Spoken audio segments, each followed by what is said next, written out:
Hello, Alyssa Farah Griffin. Hello, Brian Tetta. Do you mind the three names? I like calling you by your three names. I like it. It's grown on me. I feel powerful. It feels a little bit like, when my daughter's in trouble and I call her by her full name. It's not bad. Yeah. Weirdly, when my husband calls me Alyssa, I think I'm in trouble. Like, I definitely ruined something in the laundry or something. What does he call you? Is it because he only calls me babe, chicken, or they used to be cuter when we first got together. It's mostly chicken. He never calls me my full name. Wow. Like, even just first name. It's so strange. That is weird. That is weird. I guess you get used to it and you get into a rhythm.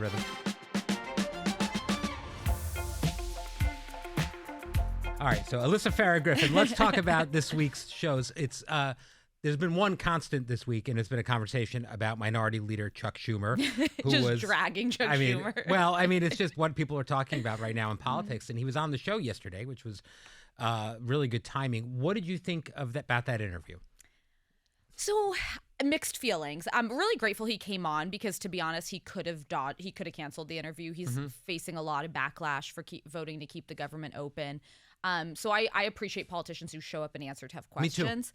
Me too. Very much. And listen, I agree with him that keeping the government open was the prudent thing to do. Now, I recognize I'm not a Democrat and I'm not in resist everything mode.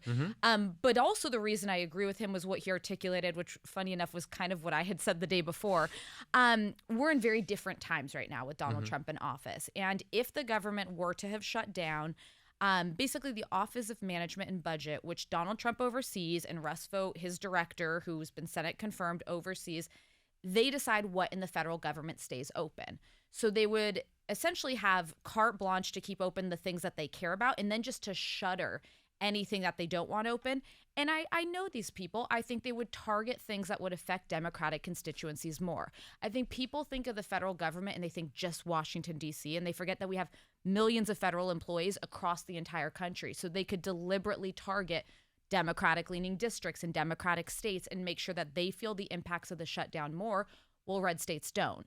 So to me, it's just strategically would have been a disaster. And how do you communicate to the public? Like, the Democrats would have to be able to out-communicate Donald Trump, which is tough to do, and tell them why this is a good strategy. Well, Democrats' whole point in going after DOGE and some of these more reckless cuts has been federal workers are not disposable. Federal programs are not disposable. And that's a tougher argument to make when you just proactively voted to, albeit temporarily, shutter federal programs and temporarily lay off federal workers. Do you feel like the Democrats would have gotten the blame in the public opinion if the government is shut down? I do, though I think no one wins in one, like in the public messaging war. So I was in the White House in the 2018, which was the longest government shutdown in history. And then I was working on Capitol Hill for a previous one. 2018, I would argue no one won. Republicans lost some seats those midterms, but not as many as were anticipated. And we got some concessions related to border security, but it basically was a draw. I think that Democrats have struggled to have a coherent message. So it's not a dig at them. It's just I don't have confidence that if the government shut down, that Donald Trump wouldn't be wall to wall on TV saying Chuck Schumer did this, they're refusing to, they want to stop the president you elected, or, day in and day out. And Schumer might give a speech on the floor that nobody listens to, or Hakeem Jeffries might, do something on social. And I just don't think it would break through. I think it's really hard to trump Donald Trump when it comes to messaging. I thought, message-wise, Chuck Schumer did the best job of explaining this on our show than he's done anywhere else. He actually convinced Joy, I think. Yeah, I think he did. Yeah. Well, and the other factor that's this, not to get weedsy, nobody actually thought that House Republicans were going to be able to pass the government funding bill without Democratic votes. In the past, they've always needed a few Democratic votes. But to Mike Johnson's credit, or to people's fear of Donald Trump, whatever it may be, all Republicans except one voted for it, so they didn't need a single Democratic vote. So it's not like Hakeem Jeffries did something incredible and held the line. The votes were not needed. He was frankly outmaneuvered by Mike Johnson, which was kind of the biggest wild card of it. And so I think Schumer was then caught flat-footed because he thought there was going to be more of a fight in the House that would buy him time, and there just simply wasn't. Today on the show, you said that Nancy Pelosi backed over Schumer with a bus, which is very graphic. Sorry. With what she said yesterday. I almost made the noise, but it seemed like too much. In retrospect, moving forward, make the noise. Always I'm make just going to the say, noise. if there's a noise that goes with what your point is, make the noise. Do you think that the infighting in the Democratic Party is part of the problem here, or do you think that, Or is Nancy still? I mean, she still carries a lot of weight with a lot of people. Well, I think she's the most brilliant Democratic strategist in decades, and a close ally of Schumer over the years. Yes, and I think she also still has a really heavy hand in the House. I think she's been helping Hakeem Jeffries a lot. So I thought it was notable that in this moment she would throw such a close colleague under the bus. To me, I think it's like, I think it just adds to the narrative that Dems are in disarray and that they're struggling to even get on the same page amongst each other. And I actually generally agree with Joy that it's not helpful. Listen, I actually agree with Chuck Schumer. I get that Democrats are mad at him, but I think somebody needs to emerge as the leader and be like, okay, but so what are we proactively doing? This government spending fight is over. So now how are we getting together and aligning on a message, and what is it? Now, you and I have talked about this backstage, but I do wonder, because it does feel, I mean, I am the first to say, like, it feels like the Democrats are nowhere right now. And I agree with that. But it's hard because, memory is a weird thing. And where were the Republicans 2 months into the Biden administration? 100%. I mean, obviously, we're coming off of Jan 6. Yeah. Trump was not the leader of the party then. Who was? And that's good context, actually, because Trump was basically like, resigned to Mar-a-Lago. He was not on TV. A lot of Trump spokespeople and his allies were not getting booked even on Fox News. Right. There was a true chilling. There was the McCarthy effect. battle. Yeah, that and even Kevin McCarthy at this point still hadn't gone panhandling back to Mar-a-Lago. It was still, we forget how early it is into this administration. Right. So there's absolutely time for Dems to emerge and to have somebody come out as the leader. And I do frankly think that some of the like top tier talent that we think of, like Josh Shapiro, Pritzker, whoever it may be, are kind of waiting. You don't want to like peak too soon. Yeah, you don't want to peak too soon. Right. And right now it's give it a little bit of time. And I would think a little later this year, you're going to see people start to stick their heads out and start to sort of show themselves as maybe future leaders of the Democratic Party. Yeah, because I was looking at some old news clips and stuff, and it was Nancy Mason, Marjorie Taylor Greene going at it, and it was Matt Gaetz, and there was a lot of chaos on the Republican side too. And then cut to 4 years later, and they control everything. So it's mid-March right now. Early January, the second Donald Trump impeachment was happening in the House and Senate. So we're only about 2.5 months removed from that. You're absolutely right. It's a very different moment in history. I think my only pushback, because I generally agree, is Trump has a way of defying history. 100%. And so there's also this world in which he just absolutely breaks the spirit and the wills of the Democratic Party. Yeah. I don't know that that's the case, but I think that the more people make it a competition of ideas and future leaders and have a real public sort of, not debate, but just like discussion over the future of the party, I think it's good for Democrats. I think so too. All right, so switching gears, yesterday we got to watch NASA astronauts Butch Wilmore and Sonny Williams land back on Earth after spending more than 9 months in orbit on the International Space Station. It was really incredible to watch. What did you think of the moment? I thought it was incredible. I love space. Yeah. And I said it, I would absolutely go on one of these like space flights. I think it's so cool. I once, take the Elon out of it just for a minute, I once went to a SpaceX launch at Cape Canaveral, and it was just one of the coolest things you could possibly I've always see. wanted to do that, and space camp was a big dream for me as a kid. I always wanted to go to space camp. I always wanted to. I didn't get to go. But I think there's just a fascination. I have a fascination with the unknown and with like the breaking of barriers and trying and doing something new. I got nervous when the pod landed, but then there was something miraculous about like the dolphins appear. That was well choreographed. The whole thing. Like, yeah. I will say, hands down, the coolest job. Like, you are so cool if you're an astronaut. Right. That's cooler to me than like NBA star, football star. Like that, you walk into any room and people are like, damn, that's a really cool job. It's hard to top an astronaut. Yeah, you really can't. Now, this whole thing's gotten politicized too, because the idea that they were stranded there or not stranded there and all that kind of stuff. It sounds like it'd be interesting to hear them speak about it. Yeah.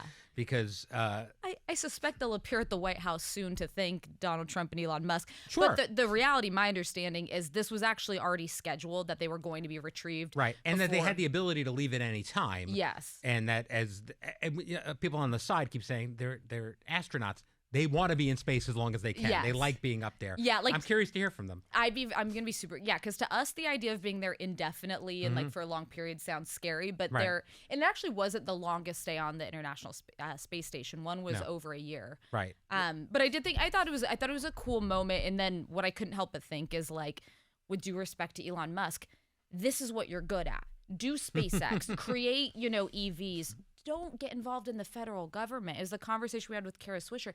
It's such a different animal. It's not something he has really any experience in. Right. And he could be doing groundbreaking, fascinating, important work for the future rather than what he's doing. And to follow up on the Weekend View conversation, you would go up, you think? I would. Yeah. I absolutely would. I said that to my husband yesterday, and he's like, no, you wouldn't. But I think it's just because he wouldn't want me to, but I absolutely would. Maybe you go up together. Yeah. He says no way. No? All right. No chance. All right. Well, on Monday, we talked with Sarah about how your job can sometimes become your identity. This has been a recurring conversation. You've done a lot in your career, but you've mentioned that sometimes you tone down your resume. Tell me about that. Well, first I'd say I didn't feel like I shook former my titles until about now. I think it took about 4 years, and maybe it is, and it's not that I'm not still proud of those titles and things I'm associated with, but I do think that it takes time to grow into like, oh, you're a View host, and that's also a way in which you're seen and part of your identity. But no, I think I've talked about openly, like I struggle with imposter syndrome, even though I have the credentials, I have the resume, I've been in the rooms, and I think that women also, a lot of women, not all, want to tone down their successes. They feel almost a need to like backpedal into everything.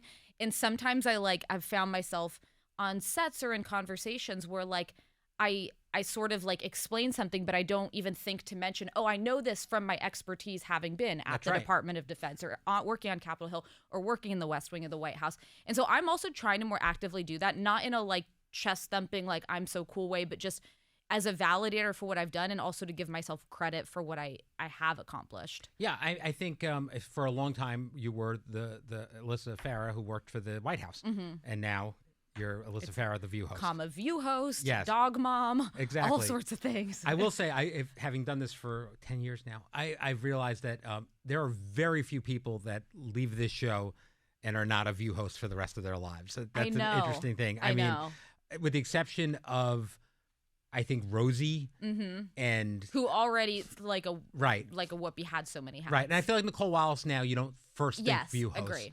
But for the most part, it sticks to you. You're View host and other things. Forever. So for good and for bad. Yes, but I think it's a good thing. Once a View host, always a View host. We've been talking. Okay. Hey, I beat the 1 year curse. I hope I beat some of the other curses. You're going to be in one of the long. I mean, this is your third year as a full-time host. Finishing my third, yeah. Yeah, I think you're actually getting into rarefied air soon. It's pretty good. I know something's bound to go wrong. No, everything's great. All right, we've been talking about regret this week on the podcast. That's a different conversation. Is there anything you look back on with regret, or are you in the like everything happens for a reason camp? Closer to the latter. I think any regret I have is about if I could have treated someone better or been like more present for a friend or a loved one. Like I sometimes will think back on relationships, friendships with family. Like, could I have handled that better? Could I have been more kind in that moment? I have that kind of regret. But on major decisions, I really don't, because I do generally believe things happen for a reason, and you grow when you learn things, and I also think you learn as much from failures as you do from successes. Right. So I have very few. It was interesting. I had lunch not that long ago with former Secretary of Defense Mark Esper, who was my boss when I was at the Pentagon, and he asked me point blank, because we've become friendly, and he asked me, he's like, did you regret leaving the Pentagon to go to the White House, like during COVID and for what was the most chaotic final stretch of the Trump administration, the first Trump administration? And I couldn't honestly say no, only because it's hard to think of like the path that wasn't trodden down, you know? Right. Like I could have stayed at the Pentagon and inoculated myself from being around some bad decision making or being around some people who I have a very hard time with. But I also think of things I'm really proud of that I got to be there. Like I was part of Operation Warp Speed. No one's ever going to be able to take that away from me, and I'm honored I got to be part of it. So I think I maybe it's less not having regrets, but it's how you look at things and what you choose to like highlight from them. In the moment, was that a hard decision, or was it pretty obvious to you? It was harder than you think, more because of how much I love the Pentagon, and that was kind of my dream role. And I had only been in it about a year, so it still felt new. Most people don't know this.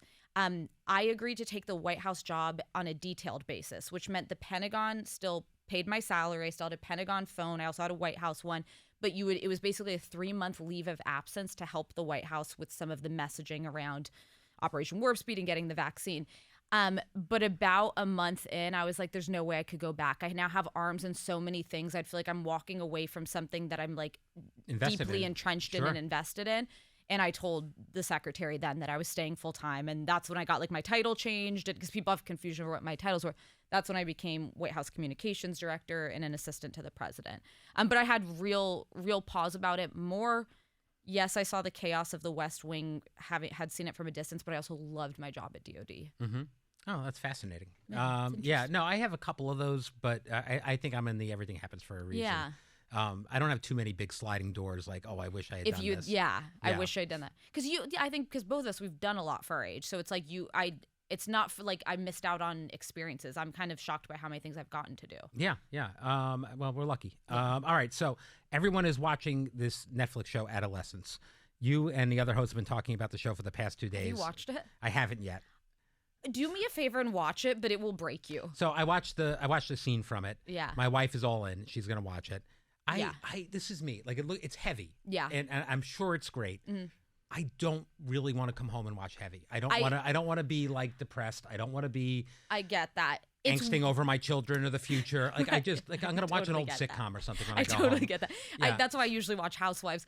I was glad I watched though. It's exquisitely done. It's incredibly shot. I only know one actor who plays the cop and detective. He was in Top Boy, which was a show I loved. But they're kind of lesser known actors, and the acting's incredible, and the writing and the whole thing. But it will gut you. I didn't just cry after the final episode. I wept. And my husband looked like he was going to cry, and I've never seen him cry in anything. Is he glad he watched it at the end? He was though. Okay. But he likes some heavier stuff. I think that it left us, because we're trying to start a family and going through the whole IVF thing. So you're constantly thinking like, what are our kids going to be like? Are we going to have boys? Are we going to have girls? And it made me fearful, honestly. Like it was the first time that I really felt like, I left, and I hate to say this because you have daughters. Like, I'd be so nervous to bring girls into this world, but at the same time, I'd be nervous about boys because there's so many things they're susceptible to now. And I would hope the takeaway people have is to like be as active of a parent as you can be, but it's worth a watch. I'm watching Daredevil. I'm enjoying Daredevil. Daredevil's good. I'm watching reruns of The West Wing all the time. Oh, I'm rewatching Sopranos. Oh, my gosh. It's the best show ever. Better than I remembered. It's so good. It's so good. You got to talk to Joy about it. She and I just...